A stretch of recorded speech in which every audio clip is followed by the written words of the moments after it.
Narito ang mga pinakamainit na balita ngayong tanghali. 6 katao patay sa salpukan ng pickup at dump truck sa Labrador, Pangasinan. Senator Win Gatchalian, formal nang nahalal bilang Senate President. Reorganization ng Senado natuloy sa isinagawang special session. Pangulong Bongbong Marcos, biyaheng Russia. Positibo namang magiging produktibo ang kanyang biyahe. Sa MBC TV correspondents, minor de edad patay matapos mabagsakan ng puno ng kahoy sa Davao City. Sa MBC TV Sports, EJ Obiena nag-uwi ng silver sa Germany. At sa Showbiz Patet, Angeline Quinto nagtapos sa kursong Business Administration.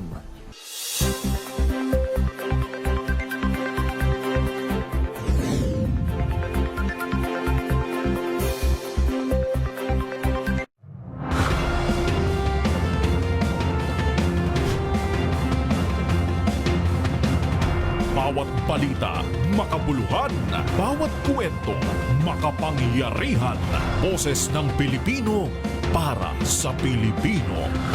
Live mula sa MBC TV Studio. MBC TV Network News.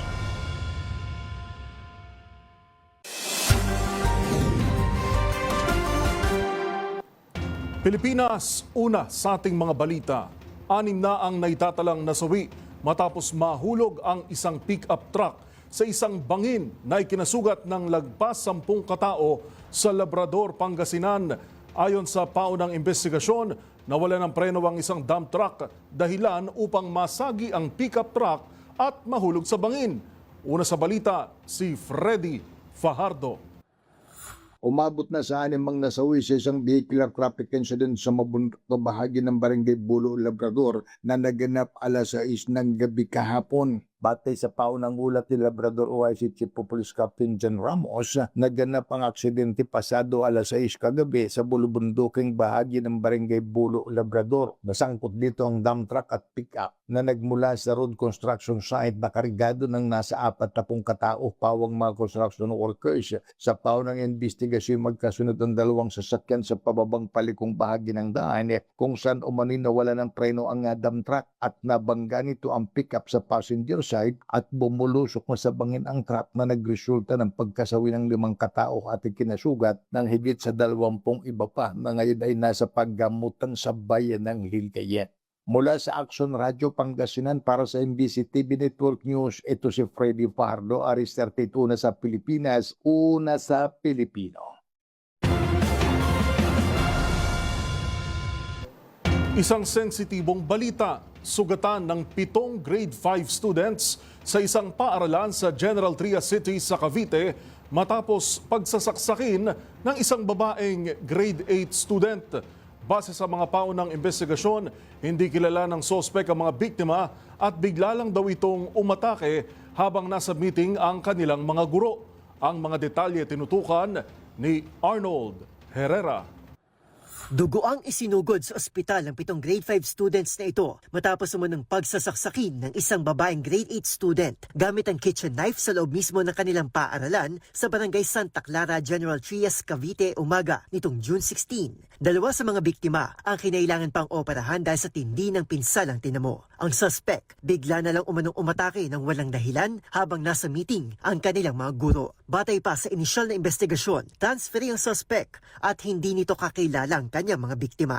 Agad din kinansilang klase sa naturang paaralan upang tiyakin ng seguridad ng iba pang mga estudyante. Sa opisyal na pahayag ng Bethel Academy, nangako itong aalalay sa mga gastusin, psychosocial assistance at iba pang uri ng suporta na posibleng kailanganin ng mga biktima. Bukas din daw ang pamantasan na makipagtulungan sa mga otoridad para sa isang mabilis at transparent na investigasyon. Nanawagan din ito sa publiko na huwag nang ipakalat pa ang mga pangalan, larawan o video ng mga menor de edad na sangkot sa krimen. Sa isang hiwalay na pahayag, tiniyak din ng Schools Division Office ng General Trias ang agarang aksyon kasamang mga kinauukulan para sa anilay, mabusisi at patas na investigasyon nang may pagsunod sa alituntunin ng Child Protection Policy. Ayon naman kay Mayor John Ferrer, nakakuha na rin sila ng inisyal na testimonya mula sa suspect bago ito kinuha ng City Social Welfare Development Office. Kasunod ng krimen, ipinag-utos na rin ng alkalde ang mas mahigpit na pagbabantay sa mga pampubliko at pribadong eskwelahan sa lungsod.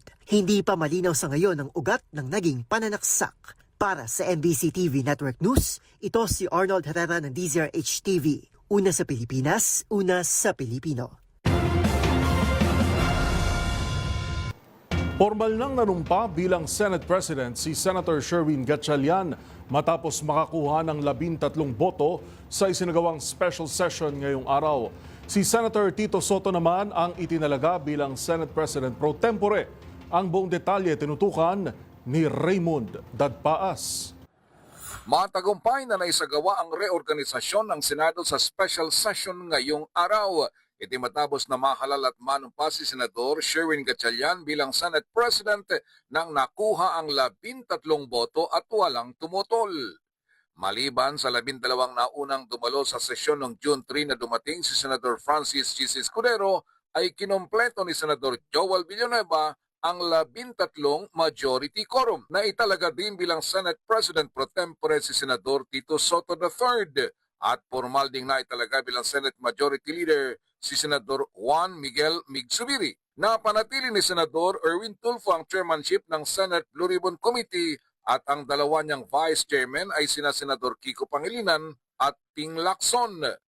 Naitalaga na din ang membership ng iba't ibang mga standing committees para sila ay makapagtrabaho na. Nang tumayo si Senador Ping Lacson para i-nominate si Senador Tito Soto bilang Senate President pro tempore, ay hindi nito naiwasan na pasalamatan sina Senador Chis Escudero at Senador Joel Villanueva dahil sa kanilang ipinakitang pagpapahalaga sa kanilang responsibilidad bilang senador at hindi lang ang kanilang pag-ipagkaibigan at grupo. Maliban kay Villanueva ay wala ng ibang miyembro sa grupo ni Senador Alan Peter Cayetano ang dumalo sa special session sa araw na ito. Si Cayetano ay naglabas ng pahayag at sinabing kanyang isinusuko ang Senate presidency, ngunit hindi ang paghahanap ng katotohanan hinggil sa bilyon-bilyong pisong flood control scandal.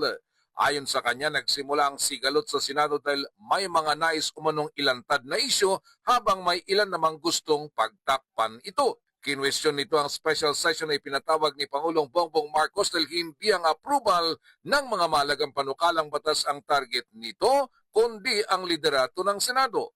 Dahil wala ni isa sa 21 mga priority measures ang kasama sa listahan ng mga aaprubahan. Para sa MBC TV Network News, ito si Raymond Dadpaas ng DZRH, una sa Pilipinas, una sa Pilipino.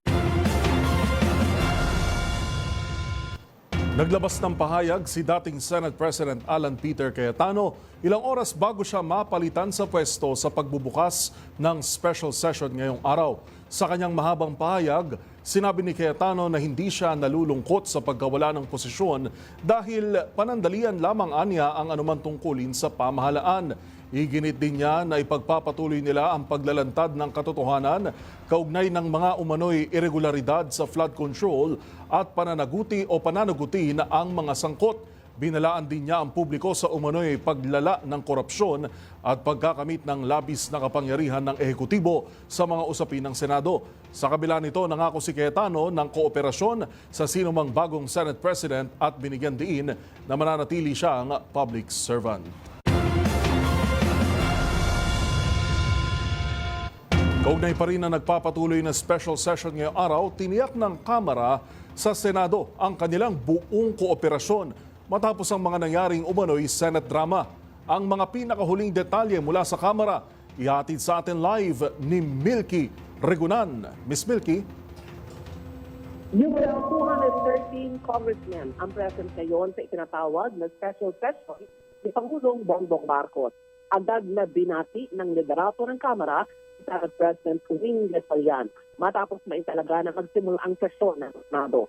Ang House Majority Leader Sandro Marcos ang pagiging level-headed o mapagkumbaba ang pinakamagandang katangian ng Senate President. At sa political climate, Marcos na kailangan ng koordinasyon palit na maging dahil ng hindi pagkakaunawaan. Sabi pa ni Marcos, nakasama niyo noon si Gatchalian dito sa Kongreso at inaasahan na matatapos na ang drama sa Senado. Pagtrabaho na, halos mahalaga ang kanilang papel na magsisilbing center judges sa nalalapit na impeachment ay Sara Duterte. Narito si House Majority Leader Sandro Marcos. Yes, on behalf of the House, we would like to congratulate Senate President Sherwin Gatchalian. We look forward to working with him. I have worked with him during my time as a congressman, and I know how level-headed he can be. So I think that's exactly what this current political climate needs, especially there in the Senate. Level-headedness and just the need for all of us to really get back to work.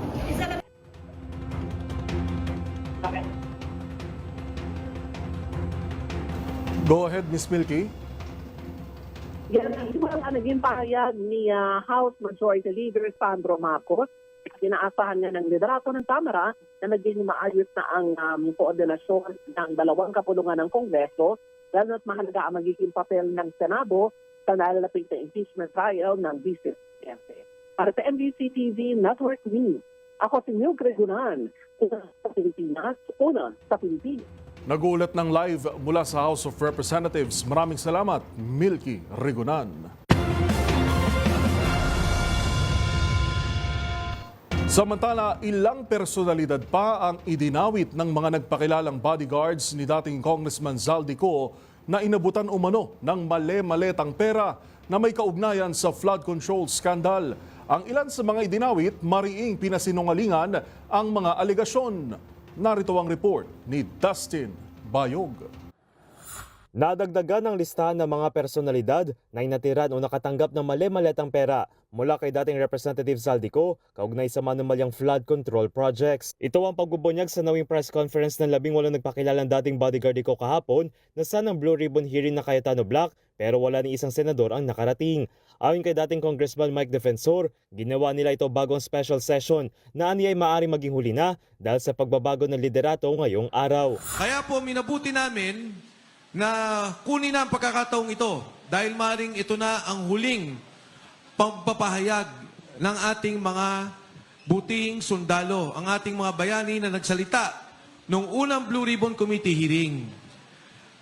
Ngayon may karagdagan na 4. Kabilang sa dagdag na 4 na testigo ay dating manong sundalo na si John Valderrama kung saan ikwento na naghatid dito umano ng mali-maleta kay dating House Speaker Martin Romualdez at Senator Erwin Tulfo. Dinamay niya rin si Commission on Elections sa COMELEC Chairman George Garcia na nakatanggap din umano mula kay Ko. Ang dala po namin ay yung hand carry na hand carry bag na kulay itim. Kasi andun pa ko sa unahan, ang una pong lumabit sa amin ay yung driver niya. Then, binuksan ni Martic side yung doon sa right slide door, inabot sa driver ni George Garcia. Then, pagkalagpas po ng mga ilang metro, magkasalubong po sila ni George Garcia. Then, lumapit din po si Chairman George Garcia. Then, binuksan po ulit ni Martic side yung sliding door. Then, inabot po yung receiving copy. Yun pong nasaksihan ko doon. Sa isang panayam, marin itong kinundin na mismo ni Garcia na ani ay pabago-bago ang kanilang mga naratibo. Medyo nagbago po yung narrative, yung istorya eh. Kaya po ako natatawa, naiinis, ano ba naman ito nangyayari, pagkakasinungalingan talaga. Dati po 4 na maleta yung inaakusa sa akin eh. Ngayon ginawa na lang bag. So parang nabawasan pa ako, may kumupit pa eh. Nabawasan na pala. Naniniwala rin si Garcia na meron tao sa likod ng pagmaniobra sa mga naratibo ng Maleta Boys at aniya ay magsasagawa rin ito ng kinakailangan legal na aksyon. Napakaliwanag po yan, maliwanag pa sa init ng araw eh.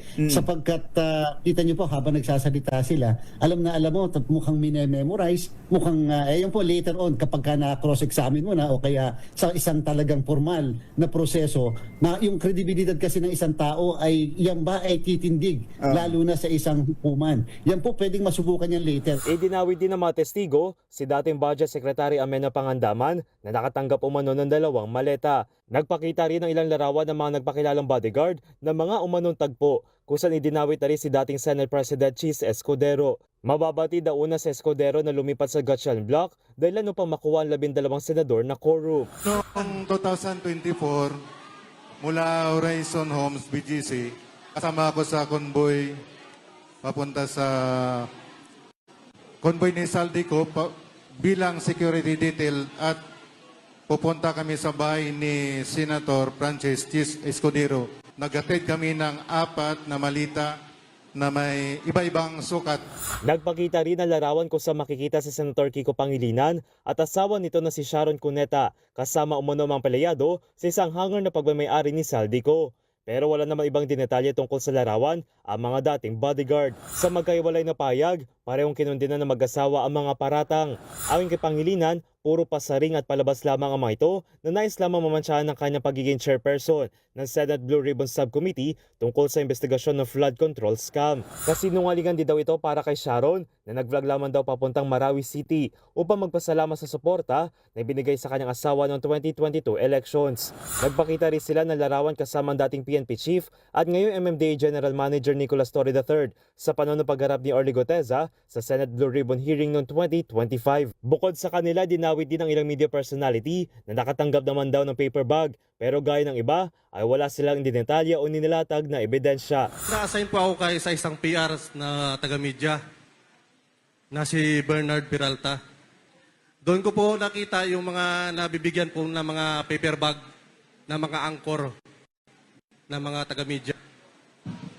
Kagaya po ni Arnold Clavio. Sa payag ng broadcaster na si Arnold Clavio, sinabi nito na puro kasinungalingan at hinamon ng mga ito na maglabas ng ebidensya at sa korte na lang idaan ang kanilang mga sinasabi. Samantala wala pang inilalabas ng mga opisyal na payag, ang ilan sa mga personalidad ay dinawit ng mga nagpakilalang tauhan ng dating kongresista. Para sa MBC TV Network News, ito si Dustin Bayog ng DZRH TV. Una sa Pilipinas, una sa Pilipino.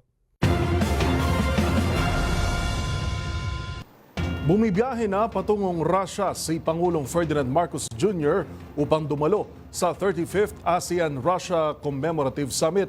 Bilang ASEAN Chairman, positibo ang Pangulo na makatutulong ito upang mas mapalalim pa ang pagtutulungan ng ASEAN country at ng Russia. Ang iba pang detalye babalita ni Let Narciso. Lumipad na patungong Kazan, Russia si Pangulong Ferdinand Marcos Jr. kaninang hating gabi. Bilang ASEAN Chairman, pangungunahan ni Pangulong Marcos katuwang si Russian President Vladimir Putin bilang co-chair ang 35th ASEAN-Russia Commemorative Summit na dadaluhan rin ng ibang ASEAN leaders.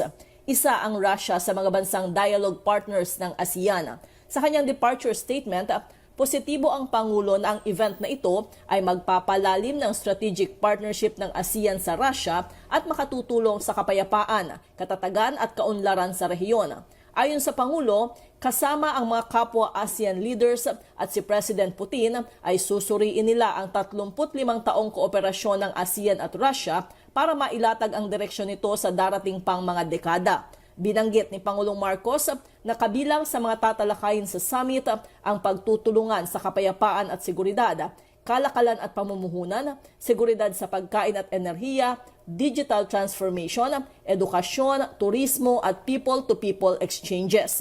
Nataon ang summit sa ika-50 anibersaryo naman ng diplomatic relations ng Pilipinas at Russia. Mayroong bilateral meeting si Pangulong Marcos at si President Putin na ayon sa Department of Foreign Affairs ay sisentro sa usapin ng seguridad, sa enerhiya at pagkain.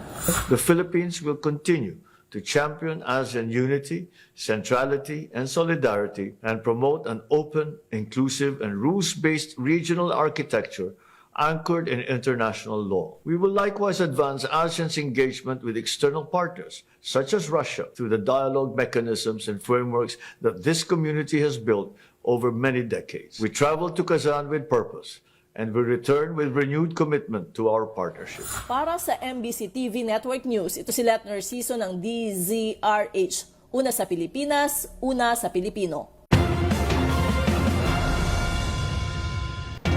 Pahirap at abala sa maraming pasahero ang aberya kaninang umaga sa MRT Line 3. Ayon sa pamunuan, nagkaroon ng technical issue ang mga tren sa pagitan ng Buendia at Guadalupe Station. Ang mga diskarte ng mga pasahero, ibabalita ni Rovic Manuel. Nagdulot ng malaking abala sa mga pasaherong magsisipasok sa trabaho at eskwela ang maagang aberya sa Metro Rail Transit o MRT3 kaninang bandang alas 5 ng umaga. makikita na napilitang maglakad na sa riles ang mga commuter upang bumaba ng tren matapos ang matagal na pagka-stuck sa loob ng bagon. Ayon sa pamunuan ng MRT3, nagkaroon umano ng technical issue ang tren sa pagitan ng Buendia at Guadalupe stations. Dahilan para magpatupad rin ng provisional service ang train management mula North Avenue hanggang Shaw Boulevard at pabalik hanggang sa Marisol Baang sanhi ng aberya na tumagal pa ng mahigit 1 oras. Dahil dito, kani-kaniyang diskarte tuloy ang mga pasahero sa paghahanap ng alternatibong masasakyan. Ang ilan, naglakad at tumiretso sa EDSA carousel para lang makasakay. Pero dahil naging limitado ang ilang sakayan at tumaas ang demand o bilang ng mga pasahero, naging pahirapan din ang pagbubuk ng masasakyan sa ride-hailing apps. Bahagyang bumigat na rin ang daloy ng trapiko dahil sa daan-daang pasahero na nag-aabang sa gilid ng kalsada, partikular na sa EDSA Shaw Boulevard at Ortigas. Halos mag-aalas 7 na rin ng umaga nang maibalik sa normal ang serbisyo ng MRT3 sa buong linya nito. Humingi naman ang paumanhin ng pamunuan sa mga naabala ng aberya at tiniyak na magkakaroon ito ng crowd management para sa kaligtasan ng mga pasahero. Para sa MBC TV Network News, ito si Rovic Manuel ng DZRH TV. Una sa Pilipinas, una sa Pilipino.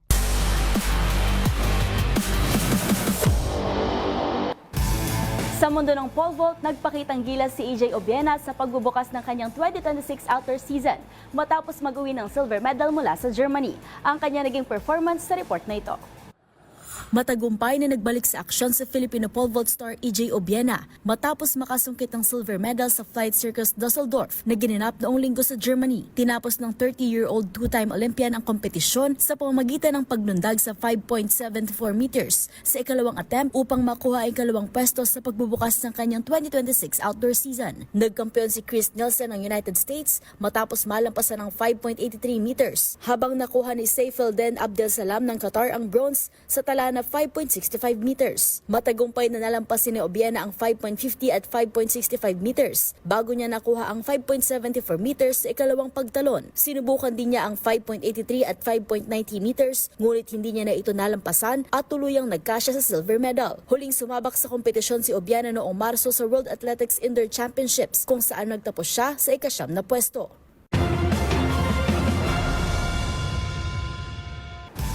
Sa aming pagbabalik, jersey number 2 ni Rene Baterbonia ipinaretiro sa Davao. Tutok lang sa MBC TV Network News.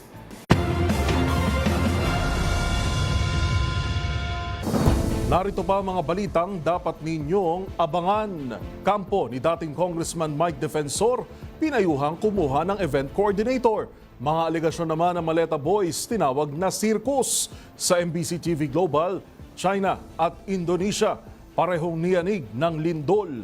At sa Showbiz Spotted, Ashley Rivera, planong ipamigay ang mga naiwang gamot ng kanyang yumaong ina. Lahat ng yan sa pagbabalik ng MBC TV Network News.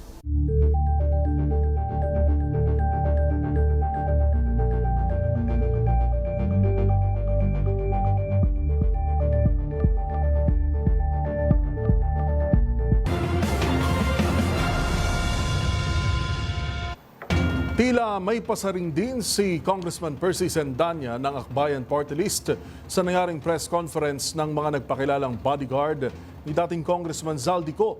Ang kanyang payo, ihatid ni Milky Rigunan.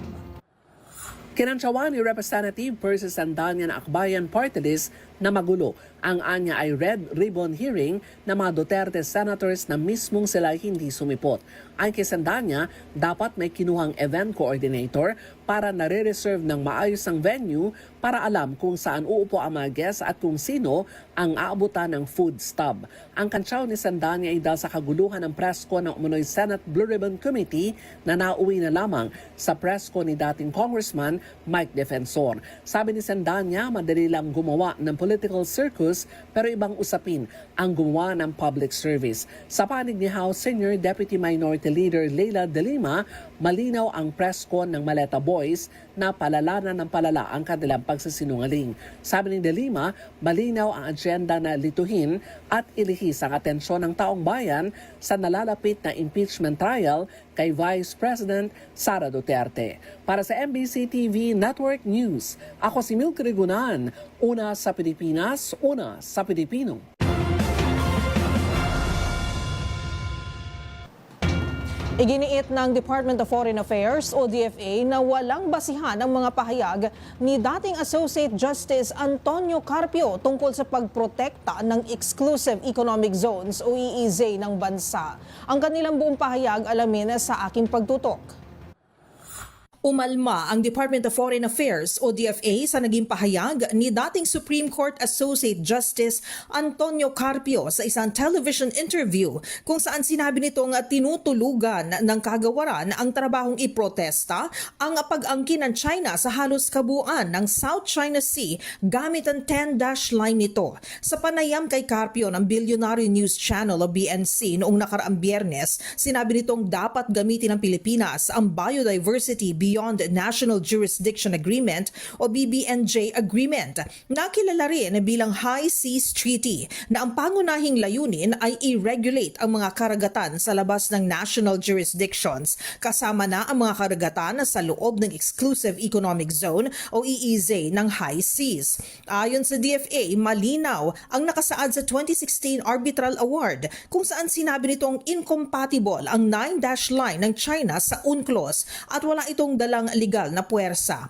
Pinabulaanan rin ng DFA ang banta ni Carpio na nanganganib na mawala ang EEZ ng Pilipinas kung hindi magsasampa ng protesta ang bansa laban sa China sa loob ng sapat na panahon.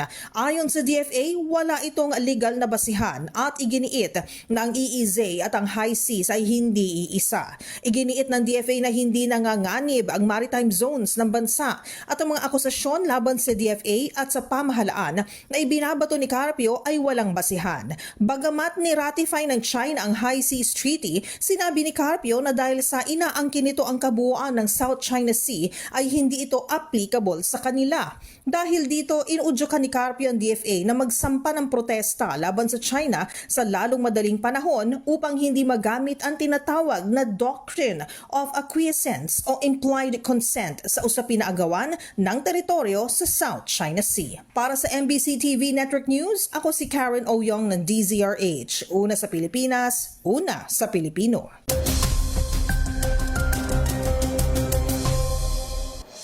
Pilipinas, para sa ating ulat panahon ngayong araw ng Miyerkules, easterlies pa rin ang mainit at malinsangang hangin mula dagat Pasipiko ang umiiral sa eastern section ng Visayas at sa Mindanao.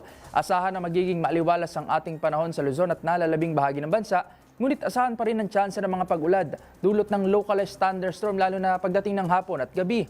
Sa latest forecast naman ng Pag-asa, may binabantayan tayo ngayon na low pressure area sa labas ng ating para. Huli itong namataan sa layong 3,060 km east ng northeastern Mindanao. Sa ngayon, mababa ang tsansa na maging isang bagyo, ngunit hindi inaalis ang posibilidad na ito ay tumaas. Posible na ito ay pumasok sa par, ngunit walang direktong epekto sa kalupaan o lumihis. Gayunpaman, magdudulot pa rin ito ng mga pag-ulan sa ilang bahagi ng bansa dahil sa paghila naman ito ng southeast monsoon o habagat.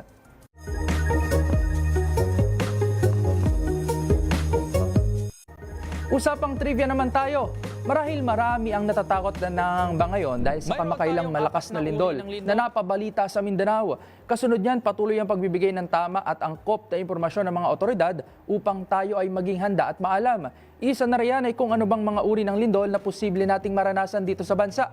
Kaya naman, alamin na ano-ano nga ba ang uri ng mga lindol?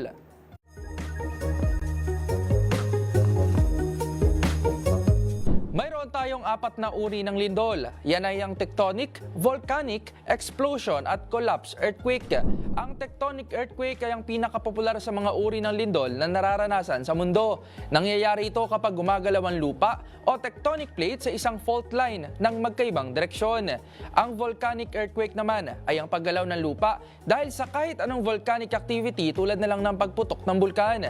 Ang collapse earthquake ay ang maliit o mahinang pagyanig ng lupa dahil sa pagguho mula sa ibabaw pababa ng isang minahan o kuweba. At ang explosion earthquake naman ay ang isang lindol na gawa o dahil sa mga tao na posible dahil sa pagsabog ng nuclear bombs o chemical explosives. Karamihan ng dahilan ng paglindol sa bansa ay dahil sa strike-slip faults tulad na lamang ng Philippine Fault. Samantala, ang dalawa pang uri ng faults ay ang normal fault kung saan may parte ng lupa na bumababa dahil sa paglalayo, habang ang reverse fault naman ay ang pag-uumpugan ng dalawang lupa kung saan nagdudulot ito na may isa na umangat. Tandaan, mas makulay ang mundo kung alam mo ang hiwaga sa pag-ikot nito. Ako po si Rovic Manuel, nagpapaalalang sa kaalaman ay walang labis, magsaliksik para siguradong alam na this.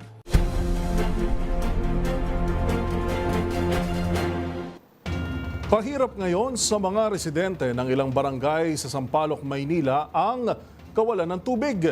Gayong napakainit pa rin ng panahon. Ang dahilan kung bakit, inalam ni Tina Nolasco. Ilang barangay sa Sampaloc, Maynila ang mahigit 30 oras ng walang supply ng tubig. Nagsimula ang service water interruption bandang 2:00 ng madaling araw kahapon at nagpapatuloy hanggang ngayong Miyerkules. Sa ulat, isang nasirang pangunahing linya ng tubig ang sanhi ng malawakang water supply outage.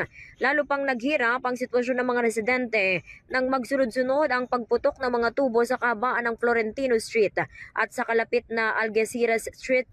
Imbis na mapakinabangan ng tumapong tubig, ay nagdulot ng baha na pumasok pa sa loob ng ilang mga bahay sa lugar. Patuloy ang isinasagawang repair works ng Maynilad sa major secondary leak sa lugar at batay sa paunang assessment, nagkaroon ng misalignment sa ilang bahagi ng naunang kinumpuni na posibleng dulot ng malakas na water supply pressure. Nasa lugar na ang mga contractor ng Maynilad at target ngang makumpleto ang pagkukumpuni ngayong 12:00 ng tanghali. Para sa MBC TV Network News, ito si RH19 Nolasco ng DZRH, una sa Pilipinas, una sa Pilipino.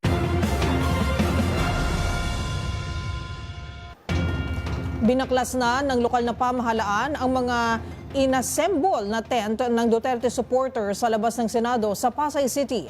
Ayon sa LGU, last warning na ito sa mga taga-suporta, pero kung ibabalik nila ang mga tent, tuluyan na itong kukumpiskahin.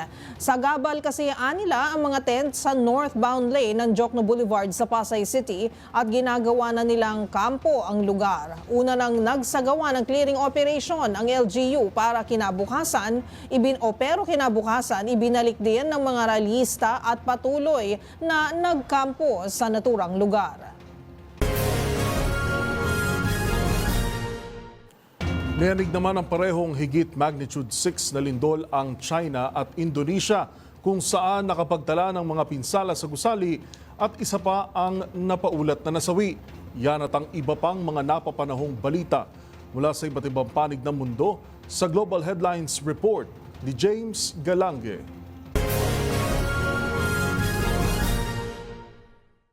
Niyanig na magkaiwalay na lindol na may lakas na humigit kumulang magnitude 6 ang China at Indonesia. Sa Qinghai Province, isang katao na sawit 4 na sugatan matapos ang pagyanig, habang sa Palu, Indonesia naman ay may higit 400,000 kataong inilikas bilang pag-iingat laban sa posibleng mga panganib na dulot ng lindol. Ilang gusali rin ang gumuho sa Indonesia at kasalukuyan nagsasagawa ng investigasyon upang matukoy ang lawak ng pinsala at malaman kung may mga nasawi o nasugatan din sa mga apektadong lugar. Patuloy naman ang operasyon ng mga rescue at emergency response team ng dalawang bansa upang matiyak ang kaligtasan ng mga residente at mabigyan ng agarang tulong ang mga biktima ng kalamidad. Not going to acquire a nuclear weapon. If they do, all hell will rain down on them. Samantala, iyan naman na naging pasaring ni US President Donald Trump kasabay ng pagdalo nito sa G7 Summit na kasalukuyang ginaganap sa France. Ayon sa Pangulo, isa sa mga nagpasang-ayon sa kanya para magkasundo sila ng Iran sa peace deal ay ang hindi pagkakaroon ng Tehran ng nuclear weapon dahil umano sa abundant uranium reserves na meron ito. Kaya naman nagbabala si Trump na dapat paghandaan ng Iranian forces sa mga magiging kahinatnan ng kanilang mga aksyon sakaling lumabag sila sa mga napagkasundo ang peace agreement. At sa kaugnay na balita, naging mabilis naman ang pagbaba ng presyo ng langis sa Amerika kung saan kasalukuyan nasa $80 per barrel na lamang kasunod na napagkasundo ang peace deal nila ng Iran. Sa pagtaya ng oil experts, nakaapekto rin dito ang balitang muling bubuksan ng Strait of Hormuz kung saan mas maraming oil ships nang maaaring makadaan sa Gulf region. Dagdag pa nila, maaaring bumaba pa ang presyo ng krudo sa mga susunod na araw bago pa natakdang pirmahan ng peace deal sa Geneva, Switzerland sa darating na Biyernes. At yan naman nakahalap nating balita mula sa iba't ibang panig ng mundo. Para sa MBC TV Network News, ito si James Galanga ng DZRH TV, una sa Pilipinas, una sa Pilipino.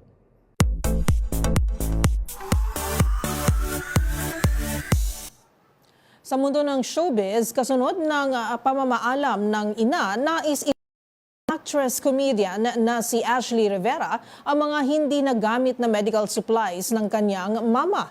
At Jerome Ponce nagluluksa rin kasunod naman ng pamamaalam ng nakababatang kapatid. Narito ang report. Nagluluksa ang social media personality at komedyanteng si Ashley Rivera o mas kilala bilang Petra Mahalimuyak sa pagpanaw ng kanyang ina.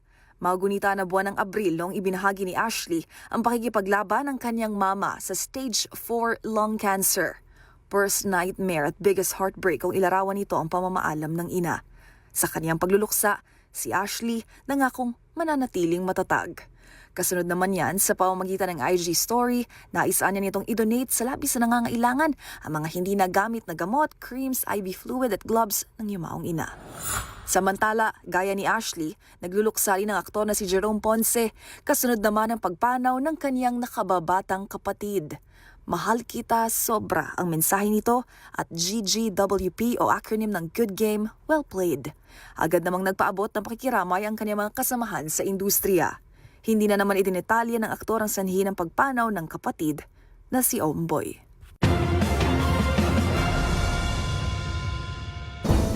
Abangan sa aming pagbabalik.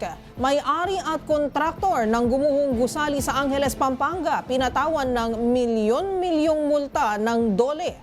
Sa MBC TV Sports, jersey ng yumaong basketball player na si Rene Baterbonia niretiro ng Ateneo de Davao. Yan at marami pang iba dito lamang sa MBC TV Network News.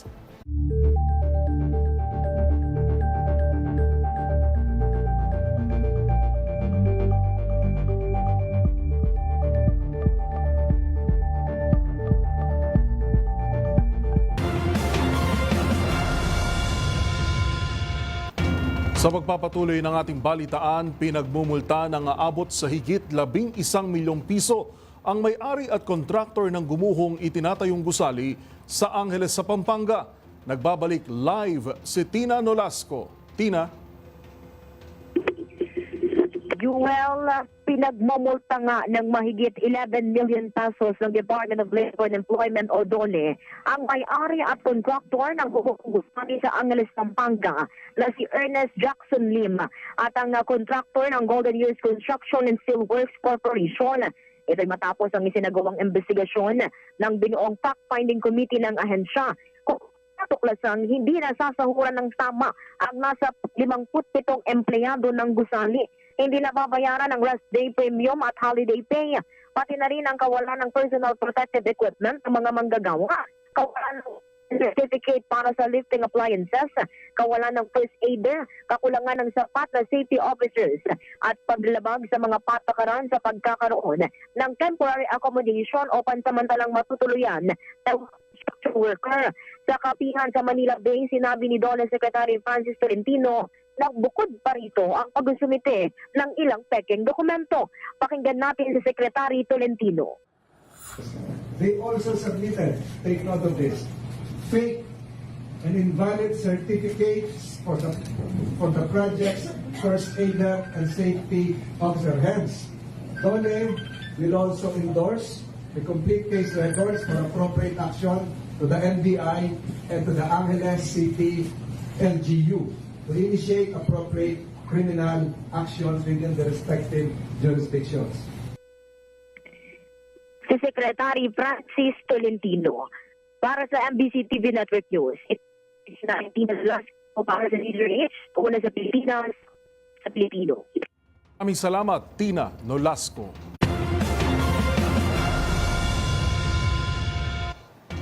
Patay ang isang menor de edad sa Davao City matapos itong mabagsakan ng isang puno. Yan at ang iba pang mga rumarapidong balita mula sa probinsya, hatid ng iba't ibang istasyon sa ilalim ng MBC Media Group.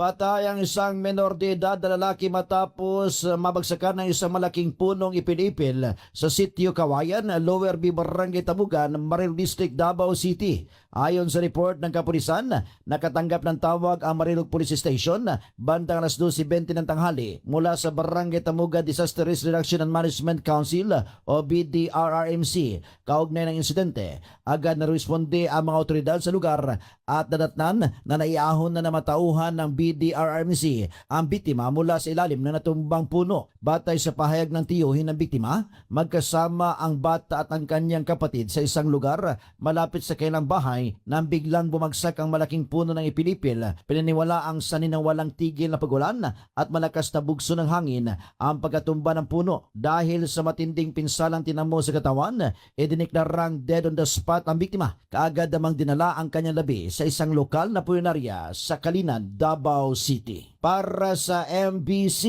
TV Network News, ito si June Suter. Una sa Pilipinas, una sa Pilipino. Nasamsam ng Police Regional Office 8 ang tinatayang 3.91 milyong pisong halaga ng Cebu at arestuan rank number 1 Regional Priority Target List Drug Personality sa sinagawang buy-bust operation sa Barangay Kuta, Baruguliti. Kinilala ng PNP ang pangunahing suspect na si alias Bicoy Corrección Anyos at residente sa naturang barangay, kasama rin na aresto ang 3 pang mga suspect na sina alias Milian, isang guro, alias Ginga, alias Aldo, isang security guard. Ayon sa PRO8, umabot sa higit kumulang 575 gramo ng shabu na kumpiska kasama ang digital weighing scale, drug paraphernalia at buy-bust money. Isinagawa ang operasyon ng Regional Drug Enforcement Unit sa pag-ugnay ng PDEA, Leyte Police Provincial Office at Barogo PNP. Ayon kay Police Brigadier General Jisung Kapoy, patunay ang pagkakaresto sa top regional drug target at pagkakasamsam na malaking halaga ng illegal na droga sa patuloy na kampanya ng kapulisan laban sa illegal na droga sa Eastern Visayas. Inihanda na ang kakulang kaso laban sa mga narestong suspect. Nito si R32 Jimmy Angay para sa DZRH, una sa Pilipinas, una sa Pilipino.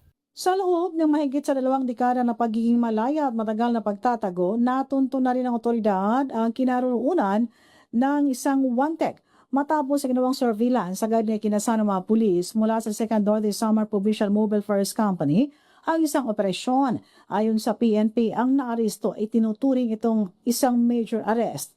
Ang nasabing wanted nahaharap sa kasong pagpatay, katuwang sa pagdakip ang Las Navas Police at 803rd Regional Mobile Force Battalion. Nadakip ito sa barangay ng San Fernando, Las Navas. Ayon sa ulat ng PNP, ang naaresto ay isang 43 taong gulang, isa itong magsasaka at residente na naturang lugar ng Las Navas. Hawak ng otoridad ang warrant of arrest dahil sa kasong murder o pagpatay na ibinaba mula naman sa Municipal Circuit Trial Court, Judicial Region Catubig, Northern Samar noong pang June 19 taong 2005 at walang inilagak na piyansa ang korte para sa pansamantalang kalayaan nitong akusado. Dinala ito sa Las Navas Municipal Police Station itong wanted para sa tamang disposisyon. Samantala, tiniyak naman ng PNP na madadakip ang mga nahaharap sa criminal charges dito sa lalawigan. Mula sa MBC TV Network News, RH34 Jane Galit Pantayan ng DZRH, una sa Pilipinas, una sa Pilipino. Nakatanggap ng kagamitang pangkabuhayan ang 70 mangisda sa bayan ng Limay, Bataan, matapos mamahagi ang Bureau of Fisheries and Aquatic Resources BIPAR sa pakikipagtulungan ng Office of the Municipal Agriculturist OMA Limay ng 50 gillnet at 40 bottom lines nitong Hunyo 16, 2026 kahapon. Layunin ng programa na mapabuti ang operasyon ng pangingisda ng mga mangisda na benepisyaryo, madagdagan ang kanilang kita at makatulong sa pagpapalakas ng kanilang kabuhayan. Ayon sa lokal na pamahalaan, patuloy na isinusulong ang mga programang sumusuporta sa sektor ng pangisdaan sa pamamagitan ng suporta nila Mayor Richie Jason D. David, Vice Mayor Grace David at ang mga miyembro ng Sangguniang Bayan ng Limay upang higit na mapabuti ang kabuhayan ng mga mangisda at may angat ang antas ng pamumuhay ng mga mamamayan. Para sa MBC TV Network News, RH37 Danny Kumilang, una sa Pilipinas, una sa Pilipino.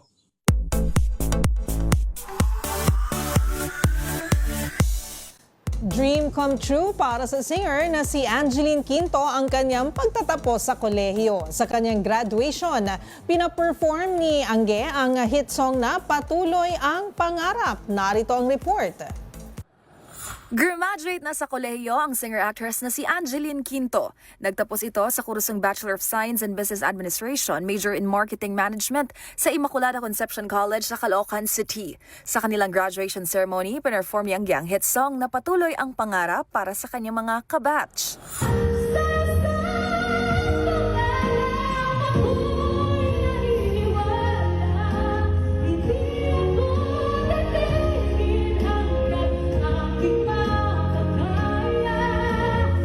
Dumalo naman sa kanyang graduation ang non-showbiz husband na si Nonor of Dakina at anak na si Silvio.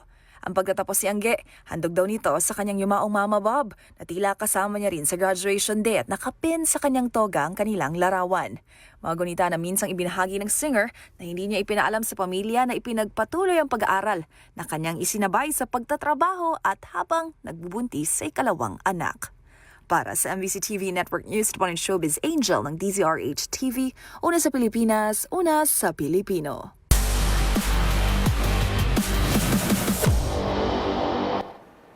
Kinilala ang ambag ng yumaong student athlete na si Rene Baterbonia matapos iretiro ng Ateneo de Davao University ang kanyang jersey number 2. Maliban dito ay pinangalan din sa atletang isang covered court sa universidad. Ang mga detalye sa report na ito. Nagbigay pugay ang Ateneo de Davao University sa yumaong student athlete na si Rene Baterbonia sa pamamagitan ng pagpapangalan sa kanya ng senior high school covered court ng paaralan at pagpaparetiro ng kanyang number 2 jersey. Ayon sa paaralan, ang mga hakbang na ito ay magsisilbing pangmatagalang pagkilala sa isang kabataang atletang nag-iwan ng malalim na bakas sa komunidad sa pamamagitan ng kanyang husay at pagmamahal sa laro. Samantala, nagbigay din ng emosyonal na mensahe ang dating coach ni Baterbonia na si Jess Evangelio. Ayon dito, hindi na muling isusuot ng sino mang manlalaro ang number 2 jersey sa Ateneo de Davao dahil mananatili ito bilang pag-alala kay Baterbonia. Dagdag pa niya, mananatili silang mga tagapagkwento ng kadakilaan ng yumaong manlalaro upang maipasa ang kanyang pamana sa mga susunod na henerasyon. Inanunsyo rin ng universidad na magkakalob ito ng full scholarships hanggang kolehiyo sa 6 na kapatid ni Baterbonia. Isinilang at lumaki si Baterbonia sa Talacogon, Agusan del Sur bago lumipat sa Davao City upang ipagpatuloy ang kanyang pag-aaral at karera sa basketball. Habang naglalaro sa Ateneo de Davao Senior High School, nagbigay siya ng karangalan sa paaralan sa pambansa at internasyonal na antas. Pinangunahan niya ang Davao Region sa pagkuha ng kauna-unahang kampyonato sa secondary boys basketball sa 2025 palarong pambansa kung saan itinanghal din siyang most valuable player. Muli rin niyang pinamunuan ng Davao Eagles sa pagpasok sa finals ng 2026 palarong pambansa bagaman nabigo silang maipagtanggol ang kanilang korona matapos talunin ng Region 4A Calabarzon. Kinatawan din ni Baterbonia ang Pilipinas at Davao City sa 2025 ASEAN School Games sa Brunei kung saan nagkampiyon ng Team Pilipinas Davao. Pumanaw si Baterbonia kasama ang kanyang Ateneo Blue Eagles teammate na si Divine Adili sa isang trahedya sa Dipakulaw, Aurora noong nakaraang linggo habang nasa isang team building activity ang kupunan.